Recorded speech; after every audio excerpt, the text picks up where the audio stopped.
For years, Officer Brian Keller and Officer Travis Doyle acted like the streets of Cedar Ridge belonged to them. Every traffic stop felt like a trap. Every complaint somehow disappeared. They believed their badges made them untouchable, until the day they stopped the wrong man. A quiet U.S. Marine sergeant walking his loyal German shepherd through a peaceful neighborhood. When he refused to bow and calmly questioned their authority, the situation turned dangerous. Harsh words became threats, and threats quickly became violence. In one moment that shattered the quiet street, a gun was raised, and everything changed. What those officers didn't realize, the man they tried to intimidate had survived war, and he wasn't about to stay silent. Before we continue, comment where you're watching from, and don't forget to subscribe for more powerful stories like this.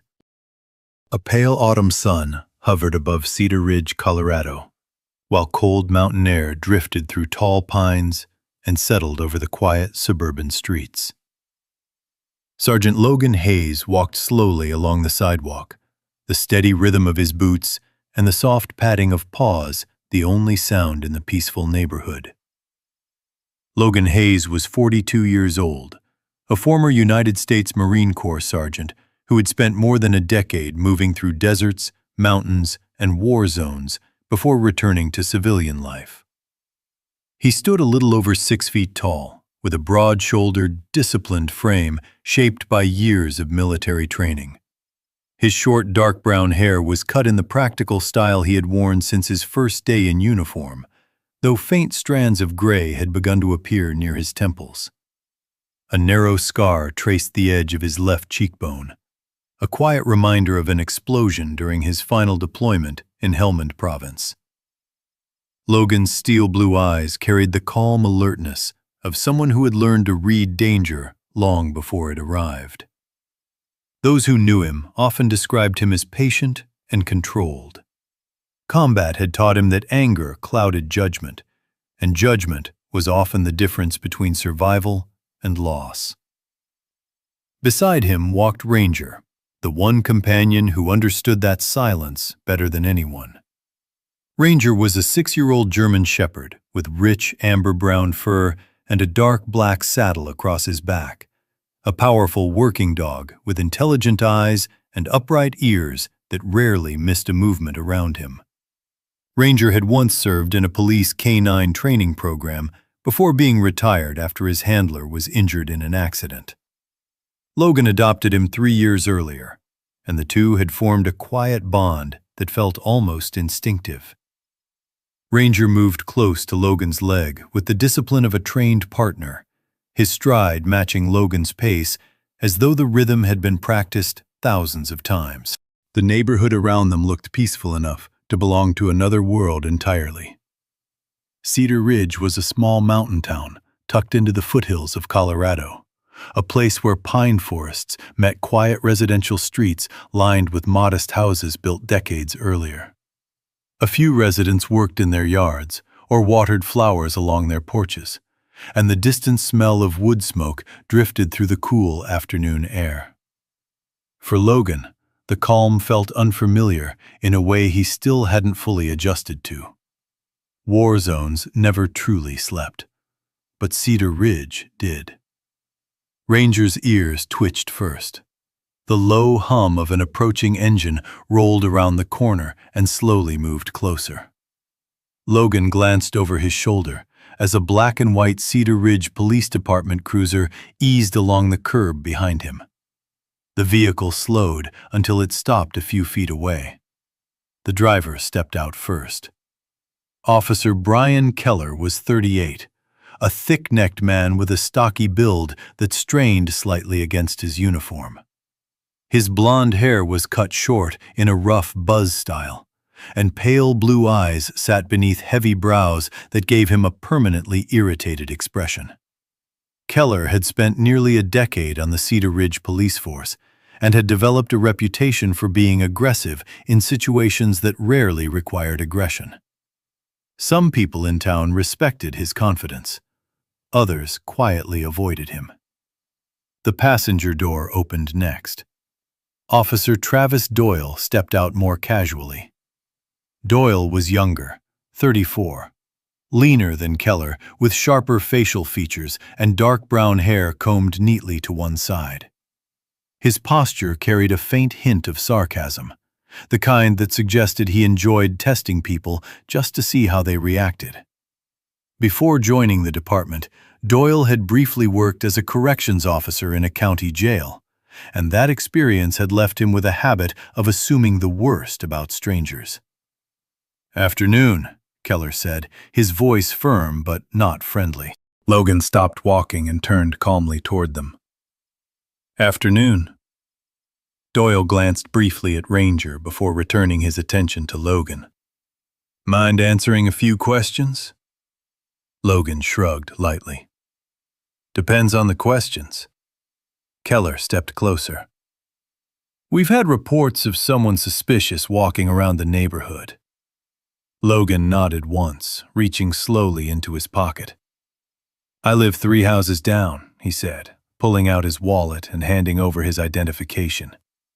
"Just walking the dog." Keller studied the card for a moment. "Sergeant Logan Hayes, Marine Corps." "Former," Logan replied calmly. For several seconds the street fell quiet again, but something in the atmosphere had changed. Logan could feel it the same way he once felt shifts in tension before a firefight overseas. The conversation had stopped being routine. Ranger felt it too. The German Shepherd stepped slightly forward, positioning himself just a little closer to Logan's leg. "Control your dog," Keller snapped suddenly. "He's under control," Logan said, his voice steady. Doyle's eyes narrowed slightly, as if measuring the situation. "Step back," Doyle said. Ranger remained still, alert but calm. Then Keller's hand moved toward his holster. The motion happened so quickly that for a moment Logan thought it might be a warning gesture. But it wasn't. The gun came up. A single gunshot shattered the quiet street. The sound echoed through the neighborhood like thunder. Ranger jerked violently and collapsed onto the pavement. For a brief second, Logan didn't understand what he was seeing. Then the reality hit him like a physical blow. "Ranger!" Logan dropped to his knees beside the dog, reaching toward him. Before he could touch the German Shepherd, Keller fired again, this time with a taser. Electric current slammed into Logan's chest. His muscles locked instantly, and he crashed onto the sidewalk. Doyle moved quickly, grabbing Logan's arms and forcing them behind his back. Cold metal cuffs snapped shut around his wrists. Neighbors had begun appearing at windows and doorways, staring in stunned silence. Logan turned his head one last time toward the dog lying motionless on the pavement. The patrol cruiser door slammed. Minutes later, the vehicle pulled away from the curb. For Sergeant Logan Hayes, the quiet life he had been building in Cedar Ridge ended in that single moment. And nothing would ever be the same again. The fluorescent lights inside the Cedar Ridge Police Department hummed faintly overhead, casting a pale, colorless glow across the narrow holding room where Sergeant Logan Hayes sat with his wrists resting calmly on the cold metal table. Hours had passed since the gunshot that shattered the quiet street and ended Ranger's life. Yet the moment replayed again and again inside Logan's mind with cruel clarity. Combat had taught him to process violence quickly, to compartmentalize loss and move forward before emotion clouded judgment. But this was different. War had rules. Battlefields had purpose. What happened on that suburban sidewalk had been something else entirely. Something careless, unnecessary, and deeply wrong. Logan's shoulders remained straight despite the ache running through his muscles from the taser strike earlier. His expression was composed, almost unreadable. Yet beneath that calm exterior, a slow-burning anger had begun to form. Not explosive or reckless, but controlled, like pressure building beneath thick steel. The door opened with a quiet metallic click. A tall woman stepped inside, her heels striking the tiled floor with precise confidence. Rachel Hayes carried the same surname as Logan, but looked markedly different. At 36 years old, she possessed a lean, composed elegance shaped more by courtrooms than battlefields. Rachel stood just over 5'8", with a slim, athletic frame, her dark chestnut hair falling straight to her shoulders in a style that balanced professionalism with practicality. Her skin was pale but healthy, and sharp green eyes studied the room with quick intelligence. Those who met Rachel often described her as calm but formidable, a defense attorney whose soft voice concealed a relentless determination once she stepped into a courtroom. Years earlier, when Logan had been deployed overseas during his final Marine tour, Rachel had been studying law in Denver. The two siblings had grown closer after their father died unexpectedly from a heart attack, an event that hardened Rachel's sense of responsibility and shaped her into someone who believed fiercely in justice and accountability. Rachel placed a leather briefcase onto the table and looked directly at Logan. For a moment, her composure cracked slightly as she noticed the faint red burn marks near his collar where the taser prongs had struck earlier. "They tased you," she said quietly, her voice steady but laced with anger. Logan nodded once. "It's already in the report," he replied calmly. Rachel exhaled slowly, clearly forcing herself to remain professional. "I spoke with the duty lieutenant," she said. "They're releasing you. No formal charges." Logan tilted his head slightly. "No charges?" Rachel nodded again, though the movement carried frustration. "They're calling it temporary detention for officer safety. That's their phrasing." Logan leaned back slightly in his chair, absorbing the information with quiet patience. Marines were trained to expect imperfect outcomes. Still, something about the situation felt wrong in a way he could not ignore. They walked out of the station together moments later. Outside, the cold Colorado evening had deepened into early night, the mountain air sharp and dry against Logan's skin. The police cruiser parking lot was nearly empty, except for a dark gray sedan parked beneath a flickering street lamp. Rachel unlocked the car with a soft beep. As Logan slid into the passenger seat, he noticed the silence between them carried an unusual weight. Rachel started the engine, but did not immediately pull away. Instead, she rested both hands on the steering wheel and stared forward. "Logan," she said carefully, "I need you to understand something before we leave." He turned his head slightly. Rachel's expression hardened. "They already closed the internal review." Logan blinked once, the first visible crack in his composure that evening. "Closed?" Rachel nodded grimly. "Summit County Internal Affairs issued their preliminary report less than an hour ago." Logan waited. Rachel swallowed. "They ruled the shooting justified." The words hung in the air like a second gunshot. Logan felt something shift inside his chest. Not sudden rage, but a colder sensation. Disappointment sharpened by experience. Rachel continued quietly. "Their statement says your dog exhibited aggressive behavior toward officers." For several seconds, Logan said nothing. In Afghanistan, he had seen villages destroyed by insurgents, had watched Marines lose friends in seconds, had carried wounded men through burning streets. Yet hearing that ranger's death had been reduced to a line in a bureaucratic report stirred a deeper anger than most combat memories ever had. Rachel glanced at him cautiously. "We can fight this," she said. "Civil rights violation, wrongful use of force, animal cruelty, excessive detention. I can file motions tomorrow." Logan stared out the windshield toward the empty street beyond the station. "If we file tomorrow," he said quietly, "what evidence do we have?" Rachel hesitated. "Your testimony." Logan shook his head slowly. "That's not enough." The Marine training embedded in him resurfaced clearly now. On reconnaissance missions, he had learned that information decided battles long before weapons were used. If those officers already closed the report, Logan continued calmly, then someone inside that department protected them. Rachel frowned slightly, recognizing the logic. Maybe, she admitted. But the courts. Logan interrupted gently. Courts require proof. His voice remained steady, but Rachel noticed the intensity behind his eyes. If we go in now, he continued, their lawyers will bury us in procedure. They'll say the dog threatened them. They'll say I resisted arrest. Rachel leaned back in her seat, thinking carefully. Logan's military background often led him to approach problems strategically rather than emotionally, something Rachel had come to respect even when it frustrated her. So what do you want to do?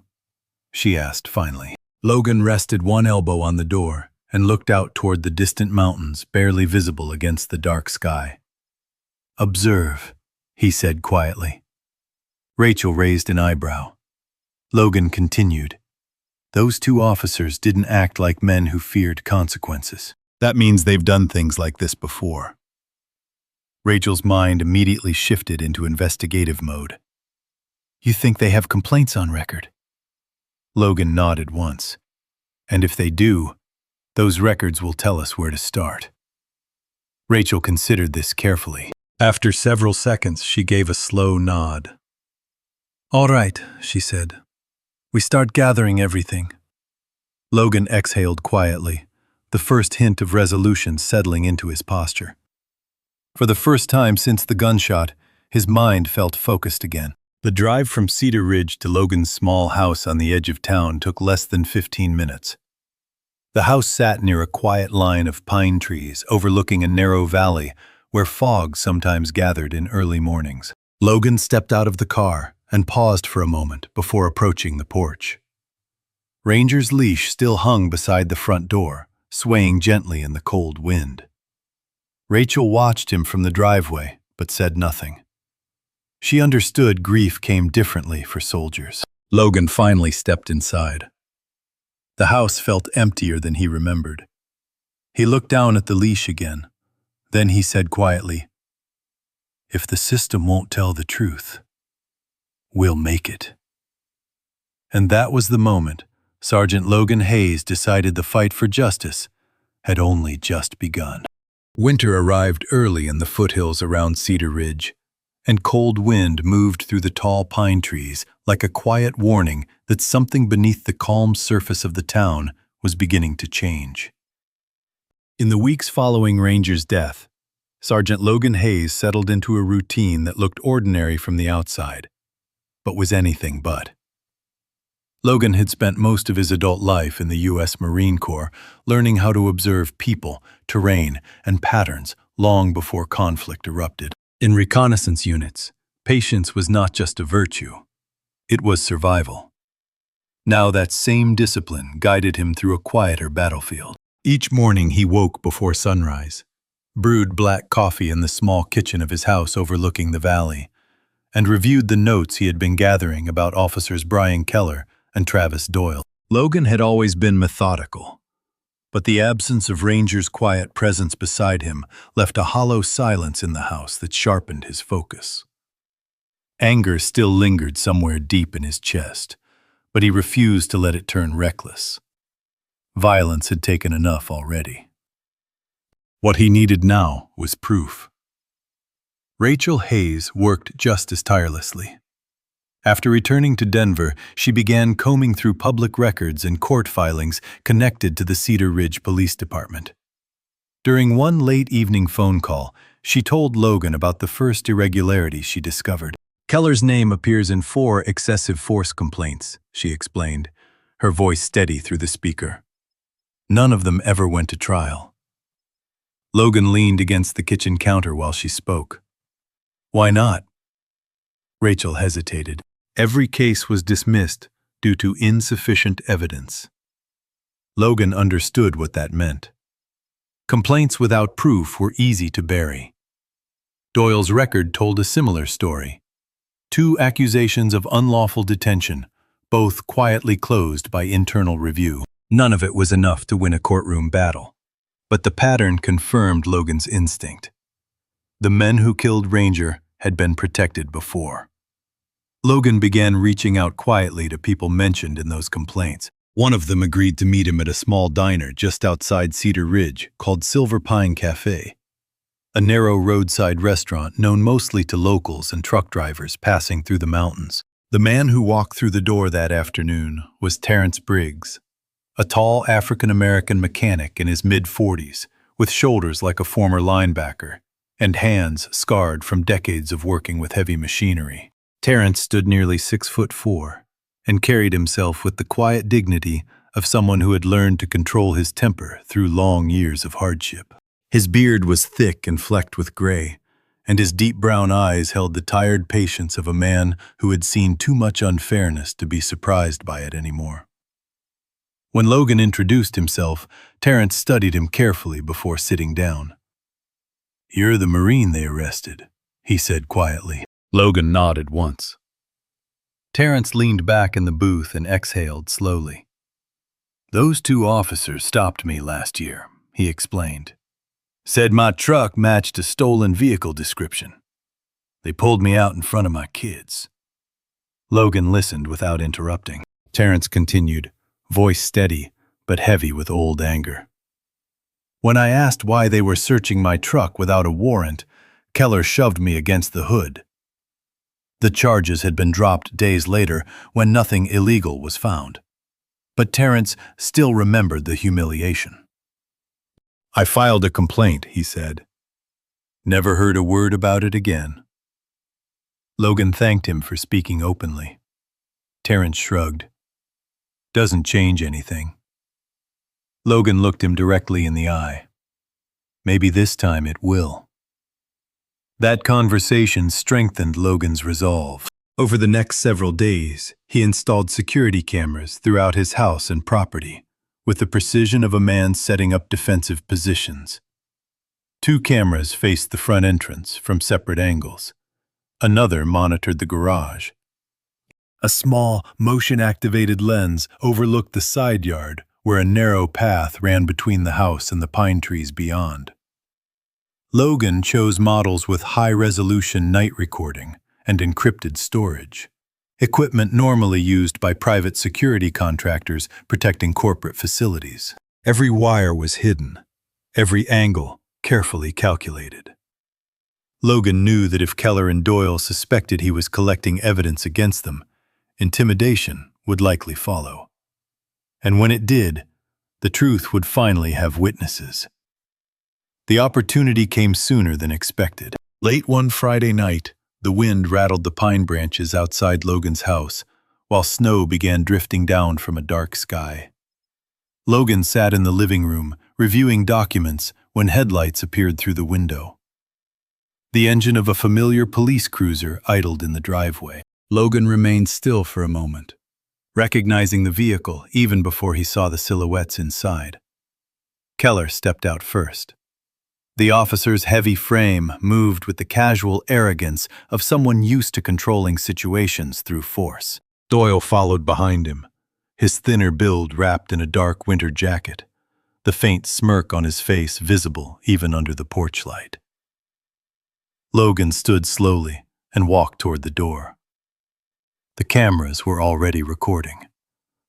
Keller knocked once, hard enough to echo through the house. Logan opened the door but remained inside the threshold.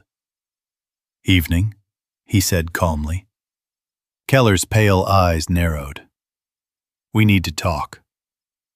Logan kept his voice level. "About what?" Doyle leaned slightly against the porch railing, glancing around the property with thinly veiled curiosity. "About the complaints you've been making." Logan knew they were fishing for a reaction. "I've made no complaints," he replied. Keller stepped closer, the smell of alcohol faint on his breath.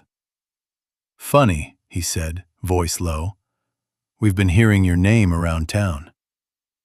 Logan did not move. Marines learned long ago that stillness often unsettled aggressive men more than resistance. Keller misinterpreted that calm as defiance. His hand shot forward, grabbing Logan by the front of his jacket and shoving him backward into the living room. Doyle closed the door behind them. For the next several minutes, the confrontation escalated exactly the way Logan predicted.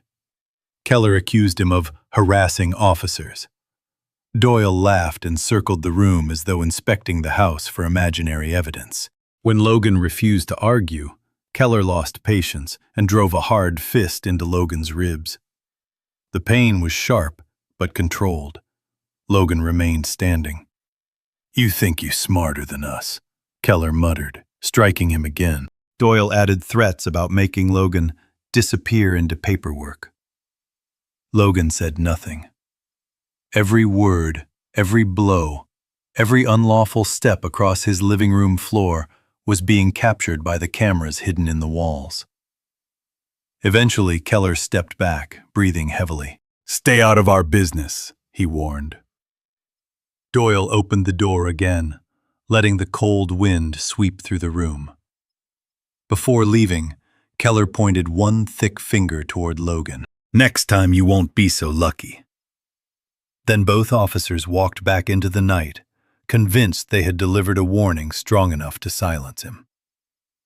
Logan waited until the cruiser's headlights disappeared down the road.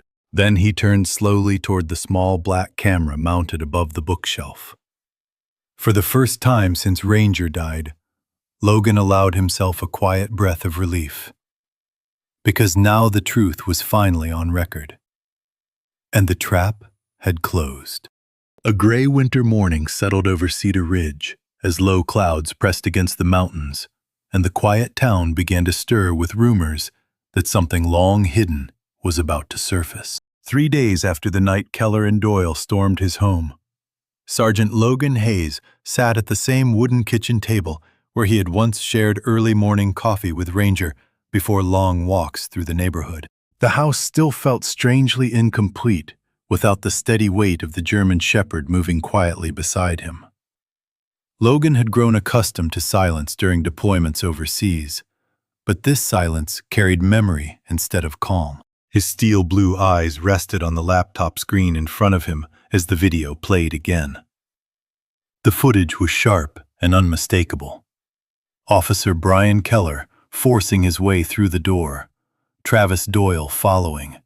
The shove, the threats, the punch that landed squarely against Logan's ribs. Every second was clear. Every word was audible. Logan leaned back slowly in his chair, his broad shoulders still bearing the posture of a Marine accustomed to pressure. What he saw on the screen was not revenge. It was evidence. Rachel Hayes arrived later that morning, her dark sedan pulling into the gravel driveway as light snow drifted across the pine trees surrounding Logan's house. She stepped out wearing a charcoal-colored wool coat over a fitted navy suit, her long chestnut hair tucked neatly behind one ear. Despite the cold, her movements were quick and purposeful, the way a trial attorney walked when she already knew a legal battle was coming. Rachel had barely slept in the past 2 nights, spending hours contacting investigative reporters, federal offices, and civil rights organizations. When she entered the kitchen, Logan noticed the same fierce focus in her green eyes that he had seen years earlier when she first defended a wrongful conviction case in Denver. That case had shaped her career and hardened her belief that systems of authority only changed when forced to confront undeniable proof. "You were right," Rachel said quietly as she set her briefcase down. "The video is stronger than I expected." Logan nodded once. "It shows everything." Rachel opened her laptop beside his and began outlining the plan she had assembled overnight. "We're not sending it to just one place," she explained. "If this disappears inside a single office, the department will bury it again." Logan listened carefully while she listed the destinations. The footage had already been encrypted and sent to the Colorado State Attorney General's office, the Civil Rights Division of the U.S. Department of Justice, and 2 investigative journalists she trusted personally. One of those journalists was Daniel Mercer, a tall, thin man in his early 40s with a narrow face and thoughtful gray eyes that gave him the appearance of someone who rarely rushed to conclusions. Daniel worked for the Denver Chronicle and had spent nearly 15 years exposing corruption cases across Colorado. His sandy blonde hair was usually unkempt, and a faint shadow of beard framed his sharp jawline, suggesting long nights spent in newsrooms chasing stories that others avoided. Mercer's reputation among lawyers and police departments alike was simple. Once he started digging into something, he did not stop until the truth surfaced. Rachel had met him during a courthouse investigation 2 years earlier, and the two developed a cautious professional trust. If Mercer believed the footage was legitimate, the story would not remain quiet. By late afternoon, the first call came. Logan answered and recognized Mercer's voice immediately. "Mr. Hayes," the journalist said calmly, "I've reviewed the video your attorney sent." Logan waited. Mercer continued, his tone measured but serious. "If this footage is authentic, it's the most blatant case of unlawful police conduct I've seen in years." Logan replied simply, "It's authentic." Mercer paused for a moment before speaking again. "Then I'm publishing tonight." The article appeared online before midnight. By the next morning, the story had spread far beyond Cedar Ridge. Television crews began arriving in the small mountain town, their vans lining the streets outside the Cedar Ridge Police Department building. Residents who had lived quietly for decades suddenly found reporters knocking on their doors, asking about Keller and Doyle. Some people refused to talk. Others did not. Terrence Briggs, the mechanic Logan had met weeks earlier, appeared on camera describing the traffic stop that had humiliated him in front of his children. Another local resident, Angela Ruiz, stepped forward the following day. Angela was a 32-year-old elementary school teacher with olive-toned skin, long dark hair, and the steady composure of someone accustomed to caring for frightened children. She described a night 2 years earlier when Doyle had detained her for nearly an hour during a routine license check, accusing her of lying about her address despite clear documentation. Until the video surfaced, she had believed no one would ever listen. As more testimonies appeared, pressure on the Cedar Ridge Police Department intensified. The town council held an emergency meeting while investigators from the Colorado Bureau of Investigation arrived quietly to review the footage. Within 48 hours, the department announced that both Brian Keller and Travis Doyle had been suspended pending formal inquiry. The decision stunned many officers inside the station who had grown accustomed to internal reviews ending quietly. Logan watched the announcement from his living room television, his expression calm but thoughtful. Years of Marine training had taught him that battles were rarely won in a single moment. Evidence started conflicts. Persistence finished them. The legal process moved quickly after that. Rachel filed a civil rights lawsuit in federal court, while prosecutors began evaluating criminal charges connected to the home invasion and assault captured on video. A grand jury hearing was scheduled in Denver within weeks. Logan knew the next stage would require something more difficult than gathering evidence. It would require him to stand in a courtroom and relive everything publicly. The courthouse in Denver rose above the downtown streets like a stone fortress when Logan and Rachel arrived on the morning of the hearing. Reporters clustered near the entrance, cameras already waiting. Logan stepped from the car, wearing a dark suit that emphasized his tall, muscular frame, the same controlled discipline visible in the way he moved. Marines were trained to face hostile environments without hesitation, and today he treated the courthouse steps no differently. Inside the courtroom, the air felt heavy with quiet anticipation. The judge, a silver-haired man named Harold Whitmore, presided over the proceedings with the calm authority of someone who had spent decades on the federal bench. Judge Whitmore was 70 years old, tall and slender, with deep lines etched into his face from years of listening carefully to the worst and best of human behavior. He had built a reputation as a fair but uncompromising jurist who valued evidence above emotion. When Rachel called Logan to the witness stand, the room fell silent. Logan described the events carefully: the walk through Cedar Ridge, Ranger's death, the taser, the night Keller and Doyle forced their way into his home. His voice remained steady throughout, but the memory of the gunshot still echoed faintly behind his words. When the video was finally played before the jury, every movement appeared larger than life on the courtroom screen. Keller's shove, Doyle closing the door, the threats, the punch. No one spoke. The silence inside the courtroom carried a weight heavier than any argument. For the first time since Ranger died, Logan sensed that the truth had finally been heard. But as he stepped down from the stand, he understood something else as well. This case was no longer just about him. It was about every person who had remained silent before the evidence finally forced the system to listen. And the real fight for justice had only just begun. A pale winter sun filtered through thin clouds above Denver as the courthouse doors opened and people quietly filed into the final day of the trial. The cold air outside carrying the distant sound of city traffic that seemed strangely small compared to what was about to be decided inside. Sergeant Logan Hayes sat at the wooden bench near the front of the courtroom, his posture straight and disciplined, as if he were once again seated in a briefing room before a mission.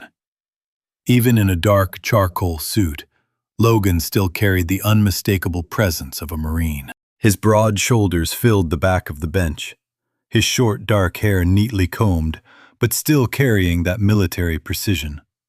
And the thin scar along his cheekbone caught the morning light each time he turned his head slightly. In combat zones, Logan had learned that waiting could sometimes be harder than fighting, and the quiet minutes before the jury returned felt strangely familiar, like the tense stillness before a helicopter landing in hostile territory. But today there were no weapons, no sandstorms, no distant gunfire, only the slow machinery of justice moving toward its conclusion.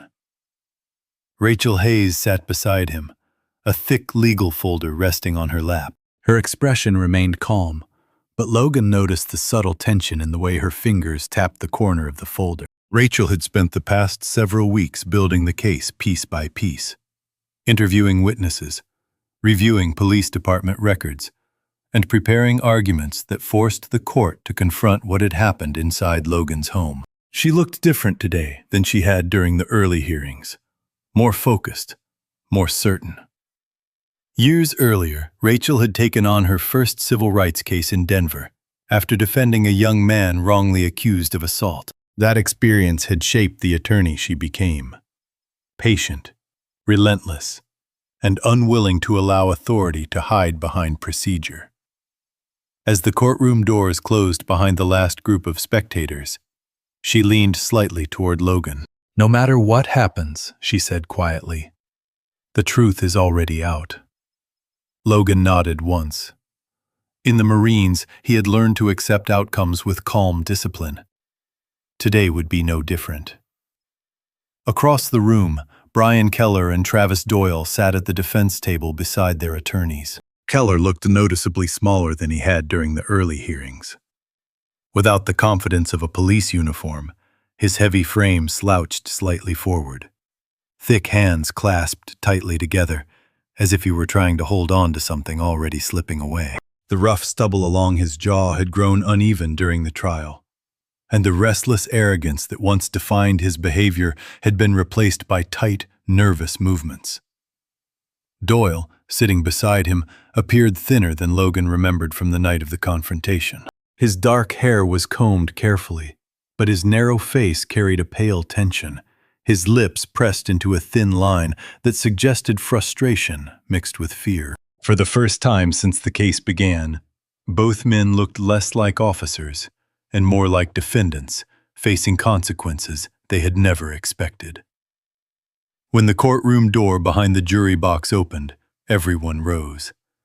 12 jurors filed inside and took their seats. At their center sat Margaret Collins, the jury forewoman, a middle-aged woman with short gray hair and sharp, intelligent eyes behind thin, rectangular glasses.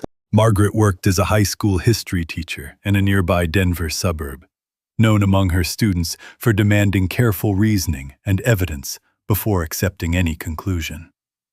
That same mindset had guided the jury through the long days of testimony.